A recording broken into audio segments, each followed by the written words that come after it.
Welcome to the Pub Date Podcast, the show where two book broads discuss what should happen before, during, and after your book publication date. Brought to you by Broad Book Group, with your hosts Vanessa Campos and Jen Dorsey.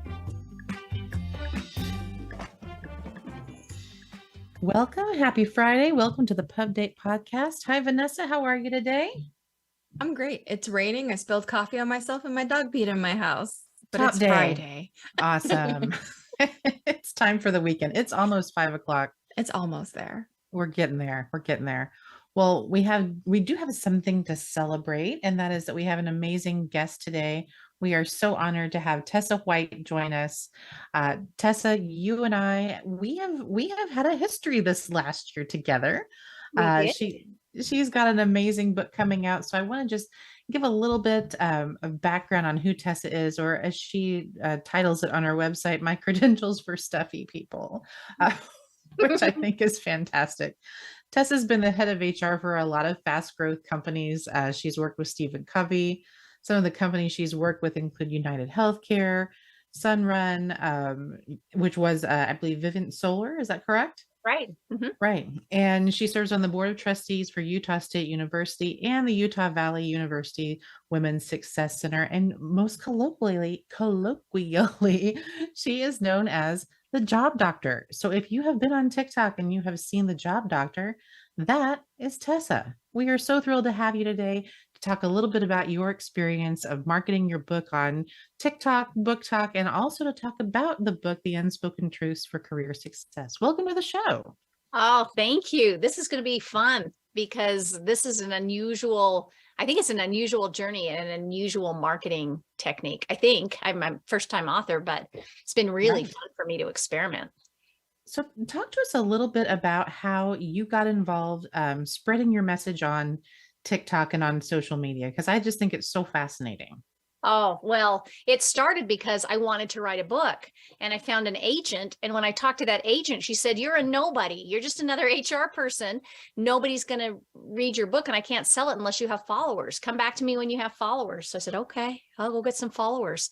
And my daughter posted some things on TikTok. I couldn't even navigate TikTok at all at the time. And I forgot about it. 3 days later, my son calls me from California and he said, "Mom, this can't be true, but my girlfriend said you were on her For You page. Are you on TikTok?" And I went and looked and I had 10,000 followers after 3 days. And I have averaged 1,000 followers a day since then, which to me is absolutely crazy that I have that many followers on social media. I am the most unlikely influencer on the planet, I think. That is fabulous. And what was that first post? Do you remember? It was about jobs. So it was a call-in, kind of a call-in radio show type format.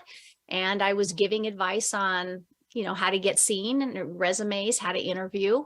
And it just picked up steam and went crazy at a time that converged with when everybody was at home during the pandemic and looking for career advice. And it was the right timing, the right experience, everything just converged and it went crazy. Wow, that is fantastic. I love it. And I love following you on there. I learn something new every single time. Thank you. So in your TikTok journey, the pre-book journey, you kind of had that as a goal in your mind. So when you set out to really dig into that, how did you plan what to put on it? I think that confuses a lot of people. They don't know whether they should just sort of, post what they're feeling that day or what pops in their mind. Do you have like a content calendar that you use, or what's your method to your? I've tried content calendars. I can't do it. It hits me when it hits me, and it still does. And so I have to I read voraciously. So I read a lot of business articles and trends, and then I have a Rent My Brain consultancy. And as I hear different trends, I immediately will go in and do TikToks. And what I find is I might do 5 in a day and, spread them out during the week. But when I've had somebody come to film them, I can't do it that way. It has to be in the moment. And as a result, my TikToks are janky. I mean, sometimes I have no makeup on. Sometimes, mascara smeared down my face. It hits me when it hits me, but I have found that people respond to the content and actually have a lot of forgiveness about everything else, the film quality. And when I tried to do some really professional ones, they didn't do nearly as well. I think people want to see authenticity. Absolutely. To me, when I get on there, and I'm definitely not on there as much as my kids are. I will readily Yes. admit that. But when I do, and those for yous pop up, it's the most compelling stuff is just people being themselves. And I think people have a BS-o-meter, and they know when it's highly stylized Yes, and produced, right? I agree. Yeah. Yeah, and that is definitely authenticity is one of the reasons why a lot of authors, I think, end up writing a book because they share their story like you. I mean, this may be the fourth career book that I've picked up in the last 2 years since the pandemic started, and they're all written really differently. So they're all bringing different value. And so I really appreciate that you've gone in and it's just like, it's happening and it's just like, turn it on and go. How long did it take you to actually, I'm going to say the courage, because I don't have the courage to do that as of yet, to actually like, just go, let's do this. Well, if you mean go do this, write a book, that was always the goal. If you mean go do this, be an influencer, it was never the goal. It just was fallout from wanting to write a book. And I just, something happened when I hit about 52, when I quit my corporate job at the height of my earning potential. I was making bank. I just one day woke up and I had no more fear. I don't know why that happened, but suddenly I wanted to try water skiing or, jet skis. And I wanted to try things I'd never tried before. I didn't dare. And I just thought, I'm not getting any younger. Let's go for it. And it is really a gift to not be fearful. And it's, when I started posting the TikToks at first, the first few I did, I immediately erased. I went, oh my gosh, this is horrible. I look horrible. I sound horrible. Nobody's going to listen. And then I thought, you know what the heck? Let's go for it. Let's just see. And the more I allowed them to just live, no matter how ridiculous I thought I sounded, I realized that nobody's watching close enough or that close. I'm my greatest critic. And I just started to put out the content, whether people liked it or not. And I figured I would find my audience, and it worked. So I've tried things I never would have guessed I would have tried. It's really fun. It's really fun to live without fear at this age. Absolutely. And speaking of that, we are also Facebook friends. And I noticed that you went fishing this weekend and you caught these massive fish. Yeah. That is amazing. I mean, talk about no fear. I wouldn't even know where to start to go out into the wilderness and do something like that. Yeah, I loved your pictures. That was one of the things I said. I saw an opening and I went, I think I'm going to sign up. And I read Shonda Rhimes' book, Yes. And she said, say yes more. So I started saying yes more. And it opened up everything, deep, deep friendships. It opened up opportunities with books and television and media. And it's just been incredible for me over the last couple of years. Well, and especially since the book came out, because you've had quite a whirlwind book launch. You've been to New York and Vegas. Tell us a little bit about that, because I don't think everyone gets to have that kind of experience. So what was it like? I know, ordinary girl has amazing experience. I'm just me. I'm just this little old me. We went to New York and my picture was up on the billboard in Times Square, which was really trippy to see. And we went around to businesses like LinkedIn and we did a man on the street video taping for media, because we've got Jimmy Fallon and some other shows really interested in that format to do Job Doctor as a guest. And we just, can you imagine me standing in the middle of New York with a microphone asking people career questions? How crazy is that? And yet I did it and it was fun and it was really successful. And then I went from that to New York to the first big keynote on the book. And again, I'm going to LA in a couple of weeks and we're just going to keep going on this great journey. And what's happening is as people hear about it, we're getting more and more calls. What a gift to go visit other companies and share the message, because there really is an adversarial nature between employees and employers right now. And if the book can help make people and companies partners again, it's just very well timed message. to have a book out on that topic right now. So here's hoping for more success. Definitely. And speaking of the book, it's The Unspoken Truth for Career Success. Mhm. And I know it very well because we got to work on it a little bit together, but talk to our listeners a little bit about the kinds of truths that you hope to uncover with this, and really what the goal and the message is of the book.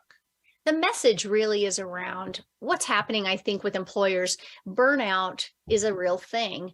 And if you study it, the real root cause of burnout is a lack of control. And I think people are feeling a lack of control in the workplace, especially you get layoffs. And so how do you balance out the power? This is not about stick it to the company at all. This is about how do you speak the company's language and how do you balance out power by having a greater voice. So I teach people what I've seen, thousands upon thousands of case studies of people in the conversations I've seen behind closed doors that everybody misses out on, and what helps people get ahead. How do you say the right words? How do you have the right conversation? How do you create balance for yourself and boundaries for yourself at work? And how do you ask for a raise? How do you get leverage in a company? How do you, what are politics really, and how can they help you?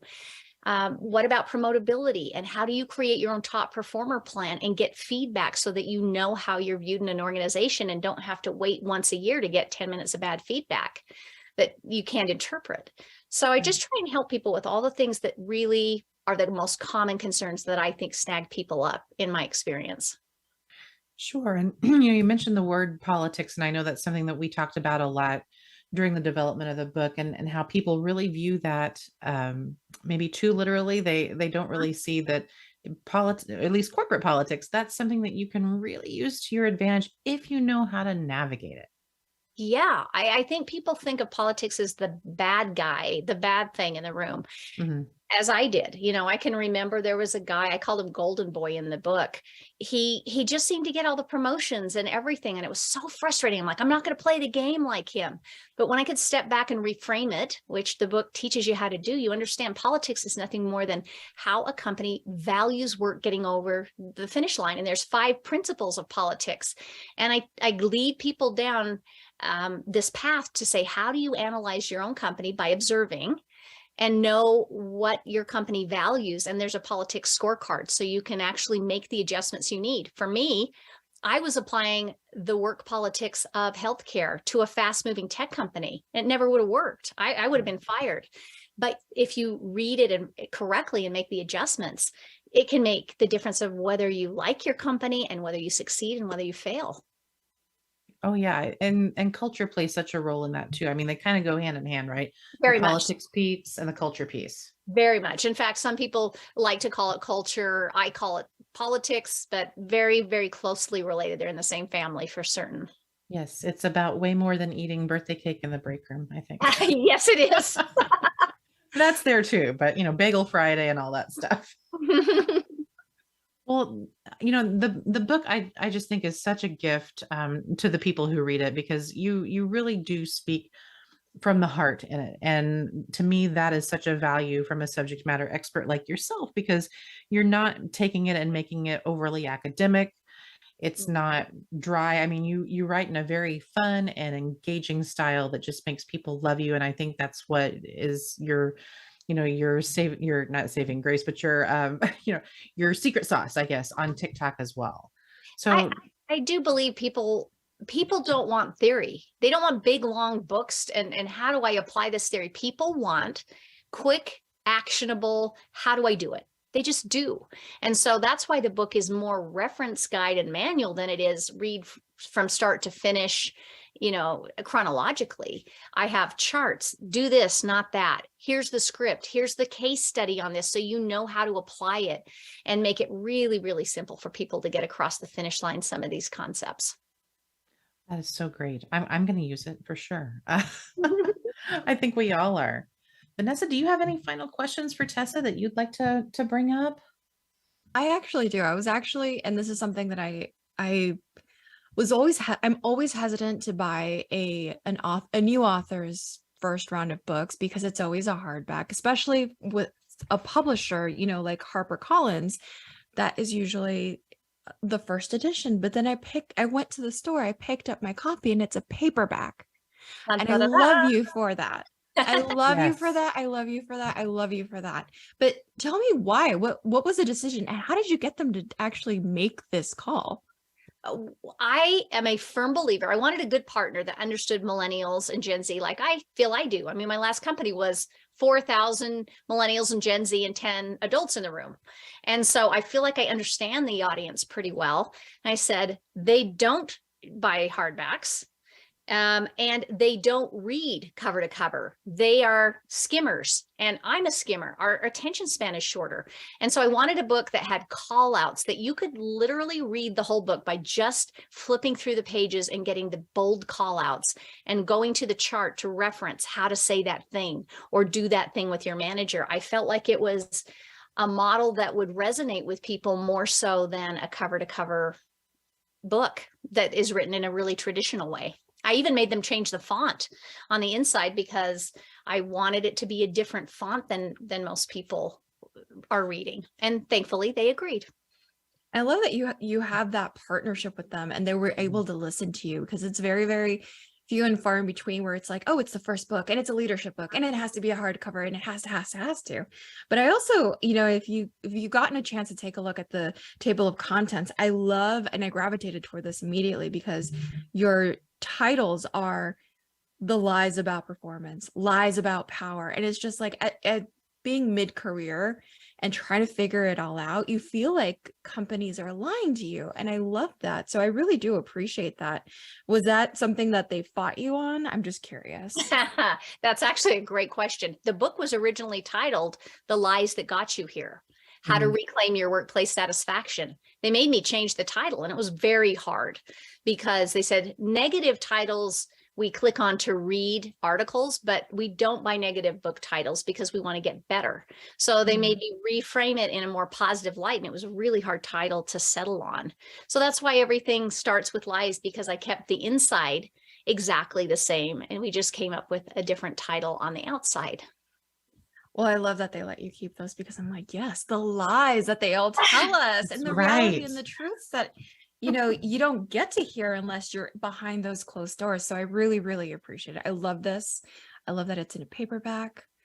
It just speaks to my geriatric millennial heart. If that resonates with you, I'll tell you the chapter you should read. You should go to the chapters on promotability, because I go through the 5 stages of career growth and tells you what to expect at each stage in your career. What are the fatal flaws? What are the things you can expect? The skill set that you must know how to do, or it's going to hold you back in your career, and what's going to surprise you. I find that people that are about mid-stage in their career are really resonating with that section, and it's really helpful for them. And I love that you break it up into 3 different chapters. So if you're in early stage, mid stage, and senior leadership. So I really appreciate that. For those of you who haven't picked up the book, pick it up. It's chapters 9, 10, and 11. Go straight there. I had to fight for those, by the way. Jen probably knows that. I had to fight to break those into 3 separate chapters, but I felt so strongly about it that they made the book longer, agreed to make it longer so that we could cover those. Yeah, it was the really right call. important. Yeah, Absolutely. I agree. Well, where can people find you and learn more about you, Tessa, aside from reading the book, which they are all going to do?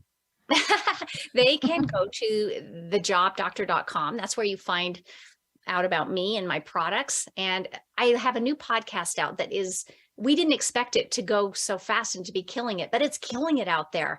And it's called The Job Doctor Is In. So if you like my short spurts, this is a dive deep. We have a call in from real people, real problems, and we solve the problems on the call. And I give them the scripts and the way to navigate it. So I think that would be something worth your listeners looking into. And Job Doctor Tessa is me on all the social platforms you can find me. Fantastic. And I know you're going to be there. You're not going away anytime soon, because great success is happening for you. We're so happy for you. Thanks so much for joining us today. It has been lovely, and we hope you'll come back. Thank you. You bet. Well, we want to thank our producer, Paul Roberts, and our executive producer, Emily Carpenter Pulskamp from Little Red Communications. We'll see you next time. We hope that you gained some valuable insights into the world of book publishing. Head over to broadbookgroup.com to learn more about us and all our services. And be sure to check out all our social media at Broad Book Group. Until then, keep publishing.